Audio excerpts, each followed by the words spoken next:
Hey everyone, and welcome back to another episode of the QRL Show, the place where you come for the crypto and stay for the quantum. I am joined by Michael Strike, my co-host, and what we are going to be doing today is hosting a half an hour conversation all about a beginner's guide to the quantum threat. So whether you are already involved in our community, QRL, whether you were introduced to our project by someone else, this video, by the end of it, our aim is to take you from dipping your toes in. Maybe you have a crypto portfolio, a little bit of Bitcoin, a little ETH, little fill in the blank, some altcoins, and you've heard about this quantum threat, but you don't necessarily know what to do about it or even how to think about it. So, Michael, would it sound good for you if we have a nice little half-hour conversation on this? Yeah, let's do that. Rock and roll. We'll try and bring some clarity to this intersection of blockchain and quantum.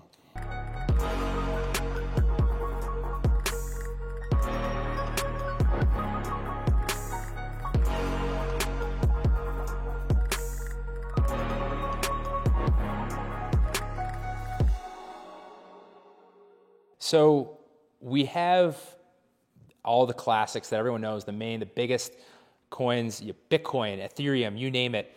Can you first, before we touch on anything on the quantum threat, can you touch a little bit on the cryptography that these projects use? And I think this will help, especially a non-technical audience that a lot of us watching, give us a sense for the cryptography that's used for those projects, and then that can segue us into where the quantum threat lies, if that makes sense. Yes, it does. So each project has its own different implementation of cryptography. Specifically at the intersection of blockchain and quantum, there's a very specific type of cryptography that is vulnerable to a sufficiently powerful quantum computer. And when I say that, I'm specifically talking about the digital signature algorithm. We'll call that DSA. And what the DSA is, when you have a blockchain network, most blockchain projects are controlled by nodes that are on the network that all communicate to each other. They pass transactions back and forth in blockchain. And the quantum threat really has to do with the communication between nodes and between miners to nodes. So when you submit a transaction to the Bitcoin network, you perform what's called a transaction output. In other words, you want to send Bitcoin, right? I want to send you Bitcoin. Yep. Don't get excited. It's not really going to happen, but I'm going to send you a Bitcoin, okay? And when I send you a Bitcoin, I have to have my private key, right? Yep. And I'm going to take my private key. I'm going to write out that transaction. My wallet will typically do this, and that transaction is written in such a way that the private key is used to write the transaction, but the public key will be used to verify that the transaction was written by the private key. So I'm going to write the transaction. I'm going to send it to my node. Then my node is going to broadcast it everywhere. You have a node on the network that you interface with, for example, in the Bitcoin network. And when I submit my transaction,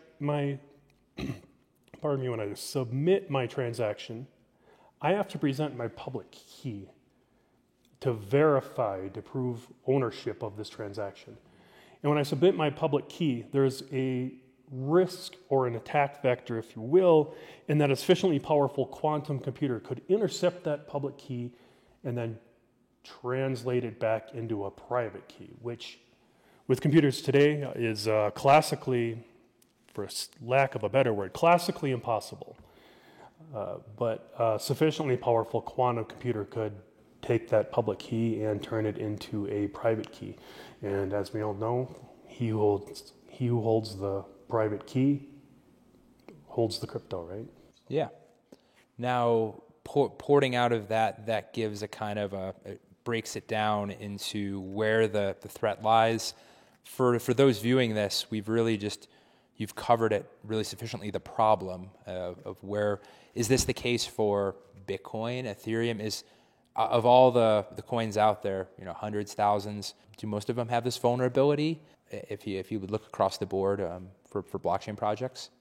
Good question. So when we're talking about blockchain and we're talking about quantum computer vulnerabilities, I mentioned minute or so back, that specifically it's the digital signature algorithm, the communication between nodes. And when that public key bounces all around the internet with each transaction, that becomes the vulnerability. So, fortunately, Bitcoin, Ethereum, so many projects use digital signature algorithms with the same type of vulnerability. And that specifically that vulnerability is elliptical curve cryptography. And what elliptical curve cryptography is, just in a nutshell, real easily, what it is, if I were to give you two very large numbers, give you a calculator, and you could take two large numbers and multiply them and get a large number. It's breaking them apart. But if I were to give you a very large number and ask you to tell me, okay, which two prime numbers when multiplied together equal that number, that becomes extremely difficult. So difficult that at even just 256 bits, which Bitcoin uses, that classical computers are incapable, even the fastest supercomputers are incapable of processing that many possibilities. So, and this is little known, the asymmetric cryptography that I'm discussing, the prime number factors, is this technology goes back to the late 1970s. It's also part of RSA, which came out in, I believe, early 80s, 81, 82, RSA 2048, which is still used today. So when we're talking about blockchain, cryptographic, quantum vulnerabilities to blockchain, we're also talking about vulnerabilities to many other types of encryption, banking transactions, web transactions. Cloudflare is updating. So far, I think they've got about 20% of their HTTPS servers that are post-quantum secure. Apple iMessage is now going post-quantum secure. There's several companies. Quite a number. Yeah, there's quite a number of companies that have recognized this threat and are making progress on it, and in some cases expediting it. And the other part of the reason for that is because the NAST, this is the branch of the United States government that handles cryptographic standards based on feedback from community members, academia, and experts. They recently ratified more cryptographic ciphers that are recommended to be post-quantum secure. So the current one we're using is called XMSS. It's a hash-based signature scheme. It's stateful. Just going in a little deep, but there's some other protocols that are coming out that are more, let's call it more efficient, and have a few more advantages as well. Haven't been running as long as XMSS, but they are government and NAST recommended, and everything that we're doing is based off protocols that are government, NAST, United States government, NAST recommended. Very few things are we inventing on our own. We have a few cryptographic primitives that we've worked through Geometry Labs, but that doesn't have anything to do with DSAs or anything that we're doing. So we do write custom code, but the core functionality is all government grade and government recommended. Yeah, so building on that, we've touched on the problem. You've just started jumping into where QRL fits in. Can you let's elaborate on that a little bit. We know that the vulnerability with ECC for projects, the majority of blockchain projects out there, for QRL, can you, in as layman terms as possible, explain kind of how we solve this problem for your everyday person that might be sending a transaction to someone else, or if they're using it as a store of value, fill in the blank. What makes QRL unique if a sufficiently powerful computer, quantum computer sufficiently being prefaced there, is capable of breaking encryption on all these other blockchains that aren't secure? What's that QRL, this special sauce, so to speak? So why are we different? Yes, exactly. Sure. So the way that we handle the quantum computer threat is we don't have to handle the threat because we're quantum computer secure since the first block, since Genesis, 6 years ago. And for projects that are not quantum secure since the first block, and they decided that they want to go post-quantum computer secure, it's going to be an incredibly difficult hard fork. I'll give you an example. Vitalik, 4 months ago maybe, he had an article on message board, and he was answering the question, what would Ethereum do in the case of an unexpected quantum computer attack? And he seems, we like Ethereum, we like Bitcoin, we're not creating FUD, right? These are great projects. He said he alluded to that he believes that they were relatively well prepared, but I think that he meant that in the context as compared to other projects. So if you look at the steps, the first step is to roll back the chain. That's the first step of a quantum computer attack, is to roll back that chain. How far do you roll it back? I don't know. When do you think a quantum computer started to compromise the network? We all know that rolling back the chain is not a good option, because you don't trust the participants on the network because you all trust the code. You don't have to worry about the double spending because you can trust the consensus mechanism. You have all of this trust built in that once you do a transaction, the immutability of the blockchain will make that transaction permanent.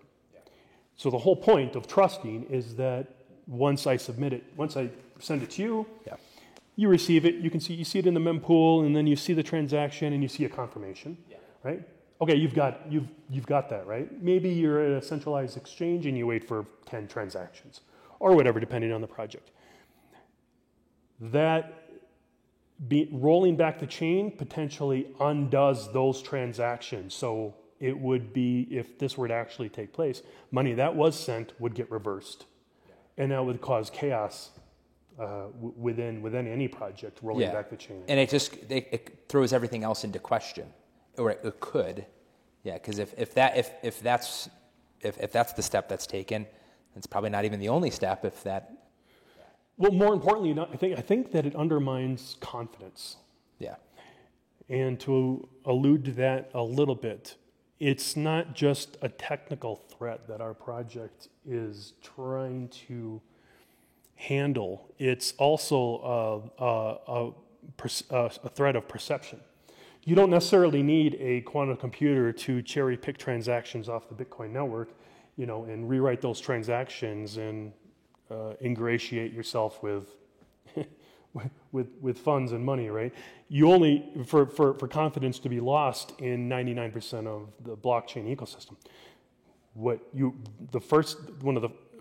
Another thing could be just confidence, and confidence could just be a rumor that that quantum computers are becoming sufficiently powerful, or have already become sufficiently powerful, and this puts a community into chaos. A good example would be LK99 superconductors running at room temperature.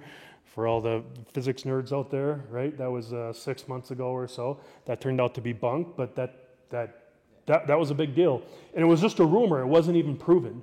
But that got physicists everywhere buzzing. But if you look at history and repeating itself, you could go back to pre-internet days, the same panic that gets caused with runs on banks. It's human psychology. If people start to see that something's in the works, if it gets baked into their mind, they could. So and this goes. Monetary history is a favorite topic of mine. Why? So the dollar is made out of, it's fiat, right? It's made out of cotton and linen.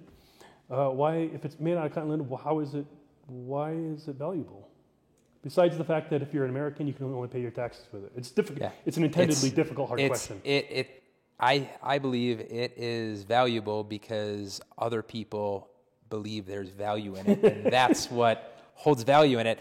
But when people peddle modern monetary theory and they think that, well, hey, you can, print your way out of stuff. You get into, eventually you could be at the extreme end of in Argentina and, print your way out of a currency. But I mean, that's a whole topic in and of itself. But bringing it back to the, where we're at right now with, where QRL fits in and stuff. With fiat, with dollars, it bought something yesterday. Yeah. It'll buy something today.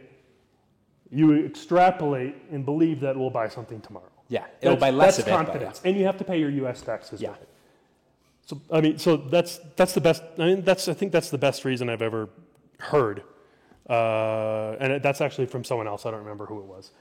But and also monetary systems change every 30 to 50 years, perhaps, from the gold standard to off the gold standard to the Bretton Woods systems, to post-Bretton Woods systems after World War II. Monetary systems change. They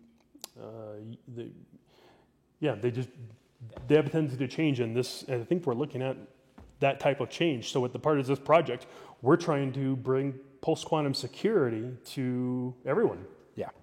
So on this note, obviously you have our project is in blockchain ecosystem, which, a few $1 trillion in market cap, really big. What are some lanes in terms of where QRL fits in? Those viewing might be in a position where they're more non-technical. Maybe they're interested in considering, well, should I allocate a percentage of my portfolio to be post-quantum secure? Hey, that's up to the viewer. There might be other people watching this that are developers, maybe eager to get involved in the ecosystem. Where are maybe a few places we can point people in terms of where they can potentially be looking, and then where they can potentially build on our project? And this is in a few lanes. One lane might be if you're viewing this and you're not already active in our Discord community. I think that's a great place to jump in. Vibrant Discord community. You can learn, you can watch our past YouTube videos as a way to help educate yourself more and become comfortable. Use those as a resource, and then pair that with Discord. If you have any further questions, doing your own research as you get further and further in. Michael, can you answer a little bit on the technical side? Some people might be interested in doing that, of joining our QR community. But for those that are developers, that are programmers, where are some stepping stones for them as a next best step in terms of where you would recommend they jump into? Really, ultimately, I think your last example hit the nail on the head in that it all comes down to doing your own research. And just as an example, I'm an ex-precious metals stacker. Not anymore, but a little bit digital stacker. But now I'm more, definitely a crypto stacker now. And do your own research. Understand how fiat works. Understand what money is. I'll give you an example. Look at easy question, right? What is money? Well, you buy stuff with it. Well, kind of. But money has very specific characteristics. It's durable. It'll last in your pocket. Dollars go through washing machines, right? It's fungible, meaning if I spend $1 and if I have $1 and you have $1, it'll buy the same. Yeah, we get exchange it, same thing. Yep, and we can exchange it back and forth, and your dollar is worth the same as my dollar. It's divisible. You can take 4 quarters. You can make $1, right? It's a bunch of all of the other things except one thing where fiat does not cover, and that's a store of value. Fiat is not a store of value. Every country in the world uses a fiat system. And why do they do that? Well, it's a very specific reason, because you can create more fiat very, very easily. And essentially, it's the same thing. It's essentially a hidden tax, right? As the money in your purse or in your wallet or under the bed slowly diminishes its purchasing power, that's a tax. And so the point is just essentially doing your own research on what money is, how the system works, and why blockchain and specifically Bitcoin, what the innovation of Bitcoin was, and why it makes better money than something from a governing authority like a Federal Reserve or something like that. This is my own personal opinion, but I think any sufficiently large organization, irrespective of what their ethos or mantra is, will eventually become self-serving. And I think that's probably also has to do more with human nature than large organizations by itself, but that's just a personal belief and principle that I have. Awesome.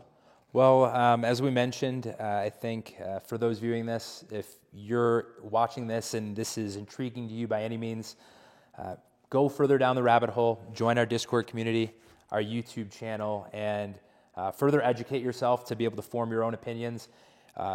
By jumping in Discord, or if you've had a friend or family member, colleague that introduced you to the project, further have conversations and dialogue with them to really decide, you know, for you, whether it's coming on and building in our ecosystem, whether it's just, you know, being a participant within the community, maybe being a token holder if that's up your alley. But I think that's my main last parting piece of advice. Continue, you know, looking at that stuff as a resource. And as we've touched on in previous videos, we're not here to FUD. We're really here to just more educate on the space and you to come to your own decisions. If you believe in what we're talking about and you know, conveying in our messaging, awesome.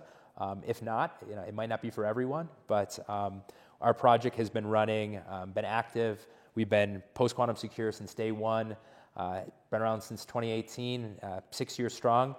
In crypto years, that's like cat years, and I feel like that says a lot within and of itself. There's obviously a little bit of Lindy effect. You know, the longer it's been around in crypto, you know, that means something. I think that's like more mosquito years. Yeah, and you know, we look and see the signs. Active community. Look at you know, our GitHub repos. Look at everything there in terms of what our project is about, the motion of where it's going, and yeah, we hope this little beginner's guide to the quantum threat helped. And we touched on a few different areas, but really the specifics around it is that if you're watching this video, you're probably already a little bit, you know, you're down one rabbit hole, which is blockchain and, you know, Bitcoin, Ethereum, fill in the blank. We're trying to lead you into, you know, a further rabbit hole and then let you explore, choose your own adventure as you will. There you have it, folks. We'll see you. Appreciate you watching. If you haven't already, subscribe to our channel. Check us out on all the socials, Discord, and myself and Michael. Look forward to seeing you in the next video. Thank you.